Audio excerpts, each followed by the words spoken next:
네, 시작하겠습니다. 100페이지 창조적 의사결정 방법입니다. 자, 창조적 의사결정 방법은 몇 가지? 자, 전자회의까지 4개가 가장 시험 문제에 나오는데 전자회의도 최근에는 거의 문제 없고요. 델파이 기법까지 제일 많이 나온다. 그래서 3개는 꼼꼼하게 정리하실 필요가 있습니다. 자, 브레인스토밍을 먼저 볼게요. 브레인스토밍은 1번에서 가장 핵심적인 내용은 자주적인 아이디어 제안이고요. 얼굴 보고 하는 것이에요. 그래서 대면적, 페이스 투 페이스라고 이야기를 합니다. 서로 얼굴을 보고 앉아서 새로운 아이디어를 내는 거죠. 그래서 창의적이고 자유롭고 융통적 있는 사고 증진, 그래서 창의적인 아이디어 생산한다고 했는데 아이디어 질을 따지는 것보다 아이디어 양만을 따지는 게 브레인스토밍입니다. 그래서 특히 4번 비판을 하면 절대 안 돼요. 이런 말을 하면 친구들이 웃겠다. 그죠? 해서 말을 안 하는 게 아니라 일단은 아주 독특한 거라도 말도 안 되는 거라도 일단 내놓고 보는 거거든요. 그래서 아이디어 양생산이 가장 큰 목적이다라고 합니다. 그래서 절대 비판을 하면 안 돼요. 그러다 보니까 5번 타인의 압력이 배제된다. 그렇죠? 비판이 없으니까 맘 편하게 이 이야기도 내봤다 저 이야기도 한번 던져봤다 이러는 거거든요. 그래서 창조적인 사고를 창출할 수 있습니다. 자, 브레인스토밍의 원칙은 기억을 하셔야 되겠죠. 어떤 아이디어를 평가하거나 비판하면 절대 안 돼요. 저거 말도 안 되는 거야. 뭐 저런 거를 말을 한데 이런 말을 할 필요가 없는 거죠. 그래서 자유롭게 제시할 수 있고요. 그 다음에 디귿에선 양 동그라미 많은 양의 아이디어, 그러니까 창조적인 아이디어 양생산이 가장 큰 목적이라는 것입니다. 그래서 개인이 제안하는 아이디어는 집단이 공유하는 아이디어가 됩니다. 자, 그래서 보시면 되겠고요. 자, 원칙은 나왔었고요. 그죠? 장단점은 아직까지 나오지는 않았어요. 그래도 장단점은 좀 기억을 해놓으실 필요가 있고요. 그 다음에 낸다 그러면 장단점을 조금 자세하게 낼 가능성이 있습니다. 왜? 워낙 많이 나와서 그렇거든요. 장점. 짧은 시간 안에 얼굴 보고 하는 이야기고 비판하지 않으니까 많은 양의 아이디어를 도출할 수 있어요. 그 다른 사람들이 어떤 생각을 하고 있는지 알 수 있기 때문에 새로운 시각을 자극받을 수 있고요. 동등한 입장에서 비판 없이 자유롭게 이루어지고요.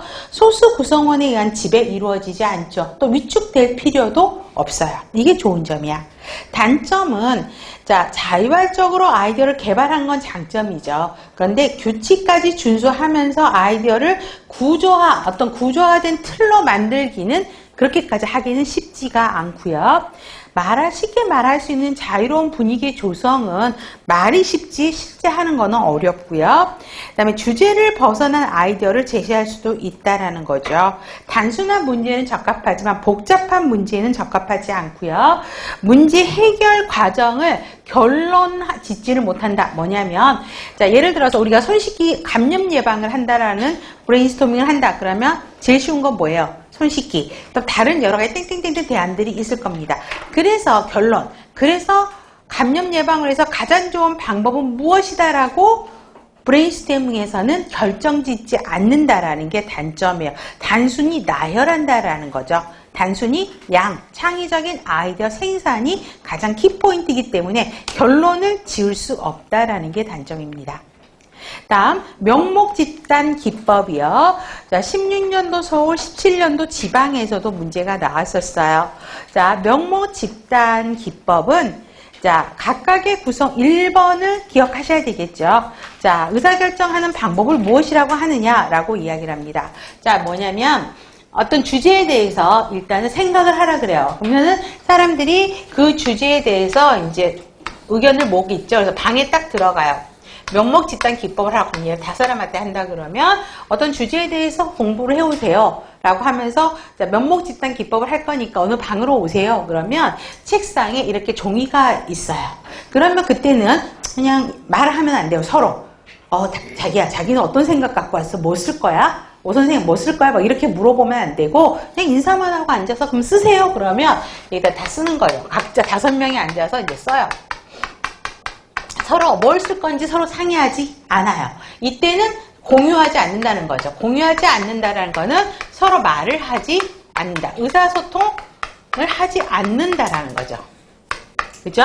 그래서 자기 독자적인 생각을 쓸 수 있다라는 거죠.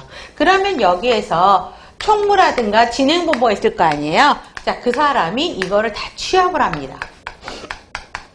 갓사람이 쓴 거를. 그러면 제가 이걸 썼다 그래요.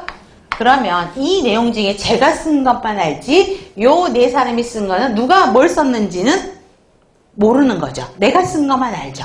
자, 여기서부터는